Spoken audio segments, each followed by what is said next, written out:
long but very interesting return to normality. Oh, yeah, now it went from...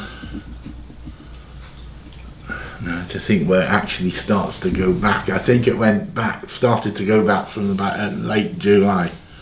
I remember looking in the sky and imagining M-E-Y-E-R, the name Meyer up there, and said, you're going to make it from there. And from there on, it was a long, slow, difficult, and pleasant sometimes journey to get it back, just to gradually put the pieces back, picking diaries up, learning bits where the bits had fallen out, to gradually putting the pieces back like a jigsaw. And it took, like I said, took just 50 weeks to put it right. A lot of slow tuning, gradually pulling it up, getting all the bits working again.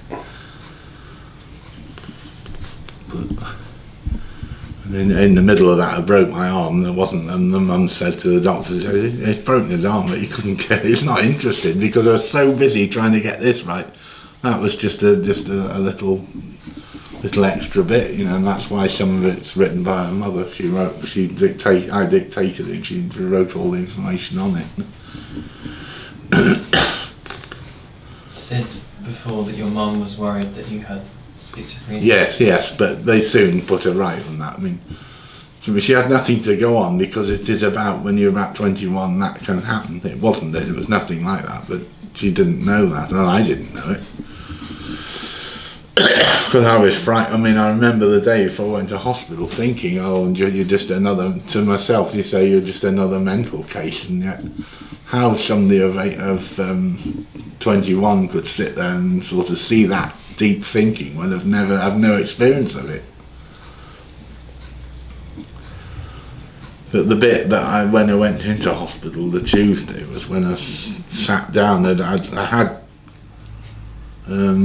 macaroni cheese, the pudding one, which I never eat at all, but I ate it just because it was there, and I just ate it and then sat down and cried. And the sound, that horrible sound, I said, what is that funny sound? I've never heard it before. That is devastating to think. Nobody was that bothered, but I remember it so clearly, and when anybody sobs on television, I think of it now. And that was you crying? Yeah. It felt as though it was an out-of-body experience, as though the sound was somewhere else. I don't know what it was. It wasn't a normal cry. I've never heard it before. Devastating, really. Yeah. What happened after leaving hospital? Well, I was just cocooned in love with her mum and dad, and gradually right way through till Christmas, and that was all very nice, all the massive information in the diary, remembering every bit, looking at everything, watching everything, saying about the colours, remembering all of it. You said that you used to write down when you used to get petrol in the car. Yeah, all things like petrol, to make sure I remember, because sometimes I'd forget when it was or something, and I'd say, well, what if I'm going to forget this? So I'd write them all down and mark it in and put the numbers and the dates and the time and the money and everything, so it has to hold it. What would happen if you forgot something? Well, I just tried not to. I don't know. One or two things that I did forget, and I used to get panicky about it, but then gradually they came back later. There's one or two little bits in the middle of the year that actually never came back. I got an awful panic about something, and to this day I can't get it. One or two bits are lost. You also said that you didn't get your qualification. No, but I did get ALCM in piano from that. Went back to Southend in 1983 and got it there. So that was something to have. You said everything is about 1980. Yeah, it's all about that. Yeah, all the influence is still there now. I'm doing things and saying, "Oh, is this 1980?" and it's there. I use it all the time. Everything about it is in the mind now. So you left college in 1981? Yeah. What after college?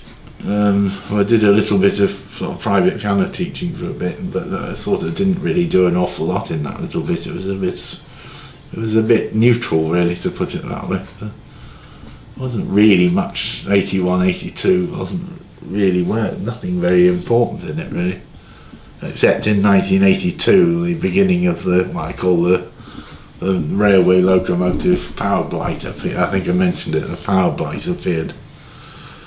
And that frustration was to carry on through 82, 83, 84, all the way through it.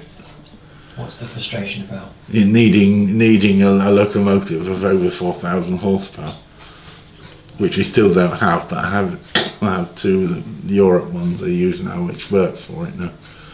I mean, for me, it sounds silly. I mean, what Mum will say, what difference does it make to you? But unfortunately, it does make a lot of difference. I needed to have it though. Now I've got Linley and Darnell that are 4,260 and the other one's 4,800. You mentioned before in 1981, it says the beginning of October, intensity of waiting ingots. Yeah. Can you describe more about that? I was just sitting there and the blue of the evening. The sun had gone, and there were still clouds, and it was windy. It was actually windy later, and the wind was keeping the clouds moving. I was just sitting in the car, looking at the west where the sun had gone, and then it got this sound.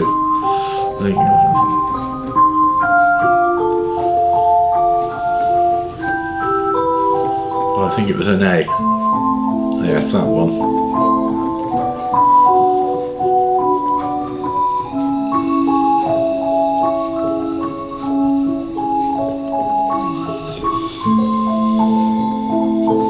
And while I'm doing that, the mind's firing with people's faces are being lit up by the sun, by light. People's memories of people and things you love, and it's all held in this ecstasy of joy. It's not like drugs or anything that only lasts a short time. It's actually it keeps going. It's a held tone. It's an amazing feeling. You don't get many of them, but when they do work, they really do go. You said that you always have the sadness in you as Yes. a part of you. Yeah, it's what I'd say is a sentence to life in sadness is what I refer to life as now. Because that's really what it is. I mean, sometimes it's nice, sometimes the mind chokes, and sometimes I get so ill with it sometimes. I mean, today before you came in, I was sort of pacing around out there, really feeling like nothing on earth. Really frightened because I get distortion in the thinking as well. And that, of course, Mum never knew what I meant by that. It's somehow how you perceive things isn't right. The colours are wrong. If it's distorted, it's the opposite of one of these things. It's the opposite of that. It's when it's wrong, it's bad. I mean, that's what I got in 1980 and 1988. The distortion was horrendous. I never felt anything like it before. And at that point, you don't feel any music. No, because all you're doing is hanging in there, trying to hang on, because you know your mind's screaming. It's boiling again. Horrendous, and it really does. It literally boils. What is the Linley effect? Well, that's having the Linley, the machine available, and then it knocks on to all. It produces a red colour because it's in the lower part of the fours. The higher ones produce the amber one, and you just get this immense feeling you've got what you want. It's in place. You don't keep fretting. You don't say, "Oh, I want this, I want that." It's there. You've got it. And there's so many things, say, well, that's because of the Linley effect. That's what's done it. Even though I'll still get the noise and I still get all the noise and all the faults, but sometimes it's a lot easier generally with that reduced, that tension reduced in that area. I needed to have it. Darnell, the other one, doesn't do it so much. It's the Linley that does that. It's more subtle, and it's the subtlety you need to get that feeling. The faster one is great to have, but it's the subtle one that makes it's slower, so you get that satisfaction because it's turning slower at a slower rate. Really nice. You said in 1983 you moved to Leavenheath. Leavenheath. Yeah, I do miss that. I was missing that badly yesterday again. I don't know. I don't know what it is. I love where I'm living, but I do miss Leavenheath. Sometimes that makes me ill. That and the car and Leavenheath. These two are the two that can knock me over the edge at times. It really hurts sometimes. It really you feel it's like my mum said it when my dad died. She said it was like walking on the edge of a cliff. Well, that's what I feel sometimes with this age. It feels as though your heart's being torn out of you. So you said in 1984 you played at Bury Cathedral. Yes, that was nice with John Cotton. He was the vicar at Ashington at the time and had a one shot there. That was nice. But now you see this. They've gone and so-called improved the organ, and what have they done? They've taken half the bits out that I liked, and of course now the guts isn't there. You know, they take things. These people, they say, "Oh, they'll improve the organ," and what do? They take half the damn stuff out. I get so angry at it. They've taken some really effective bits. They've taken them out and they make it better. Oh, we didn't need these. Well, you can't use them if they're not there. What did you play? Just an improvisation of the St Anthony Chorale, I think it was, and things. It was good fun to do, and the hymns and things. Can you remember it? What? Yeah. That one. Yeah.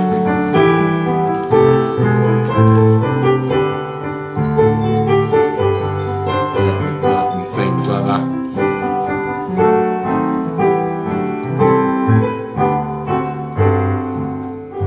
It was a nice one. It's all right now, but they've taken bits out that, and unfortunately, because those bits aren't there, mind immediately says it's imperfect because it was right when I played. It was right, and they messed around with it, and then it's wrong. Yeah. About 1985. Somewhat You mentioned it was weak. dull. Nothing really happened in it. I was just not very well, couldn't find any work to do, and I was worried about yet again another thing about trying to get a certain jacket that somebody had with a certain shape at the back, and that again locked on me because somebody had one and they wouldn't give it me. Well, I mean, I don't expect them to give it me, but I said, could I buy it off you? And they said, I'll think about it. So I had a whole day of hell, and then they said no. And then it happened again. I said, I don't want to hear any more about it. But that, you see, her mind went berserk with that, and that made me quite ill with it as well. You said you had jobs working as a labourer? Yes, in late 85 to late 86. That was amazing fun, that was. At the Bayvig District Council. It was the sort of thing for the jobs, the government to massage the figures, but at the end of the day I had a lot of fun with it. And the people I was with, I still know a lot of them now, and that was great fun, that was. It didn't last long? A year, it was only a year. And then the Advanced Passenger Train Experimental came on the scene then. I've got down there, so I'm going to explain that. I suddenly got interested in that. I remember sitting, having a cup of tea, and the idea of it appeared. The turbines appeared, and suddenly it was there. And then about 4 weeks later, the book came out exactly about it all, which was what I was waiting for. You know, as though we knew it was there. And well, if you see it, look it in there. That's been a lifelong love affair. The gas turbine one. I don't know what's on the front of that. No, it's this one. The grey picture. Oh. Amazing machine. I mean, When the show started. yeah. Hang on, I'll show you. There, that's it. There. Yeah. That ran from 1972 to 76, but for me it runs still. I use that all the time. Still. Hours of joy with that, I still do. I was thinking about it yesterday. And then I went to Shawlands to working packing for 6 weeks. Which was, at first I didn't get on very well with it, but I soon got used to it and enjoyed it. And then I went to Capella Apple Juice in October 1986, and that lasted 4 years. Unfortunately, I was made redundant. That I did enjoy. That was good fun to do. Do you know why you were made redundant? Oh, they were moving something about the packing was moving to Ace Fruits in Chelmsford or something, and they weren't doing it at the place. But that devastated me. That knocked yet another nervous breakdown. That was the third breakdown came off that. And they thought of made redundant twice. They didn't actually, but they found they made redundant the first time. Then they found me another job, which was like a stay of execution, and everything was going on fine. And then when you get to about the week of the redundancy, they suddenly say, "Oh, it's not working out." So effectively, you were axed twice, and of course the damage was never recovered from it. Another major breakdown with it. Did you struggle to find work after? Well, yeah, I had sort of government massage figuring work in Solar Superstore, which again I enjoyed a lot actually. It was nice to have it, something to do, doing the stacking shelves. But it wasn't stacking shelves, it was bringing the stuff out for people to do that. And I enjoyed seeing the shops, and I enjoyed seeing the colours, and it was very nice. I had a lot of fun with that actually. And there was a lot of Arnold tone in the shop. Something about the shape, the colour of the shop, it looked like it, and it fired that a lot. Because there was a clock above the bit to the warehouse, and I immediately called it the famous clock, and that was where Arnold always was, in that little bit, isn't there now? But, it was lovely. I had fun with that. What about 1988? Oh, where are we? Oh yeah, that's when that bit is got obsessed with having long hair, which I didn't at the time. But unfortunately, it wasn't just getting your hair long, it was seeing other people with it that was doing it. Because I saw somebody in one of the warehouses and had this curtains of hair, and of course they'd used the famous white flash. You know what that means. The white flash appeared, and then it really knocked me off. I had a terrible summer with that. It took a long time to get that working again. So I always ever seem to be doing is bumbling along, going from one crisis to another. That's what I feel all I ever do, really. I've never had any success in anything. I feel life's been just one non-stop failure. Natural born failure is what I call myself.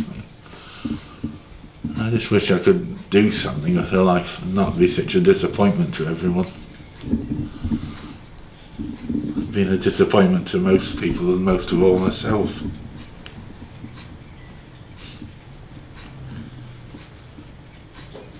What about 1989, 90? Oh, that was 89 was quite nice. That was quite a bright year, a bright summer, bright year. I think I've mentioned it. You were born then, weren't you? It was a bright, warm summer. And the sun, I liked the light of that year. It was very bright, very silvery sun all the time. That was lovely. So can you just explain this? Yes, because I was worried about, because a lot of things said the output of these engines was only 250. But then I mentioned it, plucked up courage and wrote to Merle Blackstone, and they gave me that letter, which of course is the most important letter I've ever had. See, that's the bit that matters. And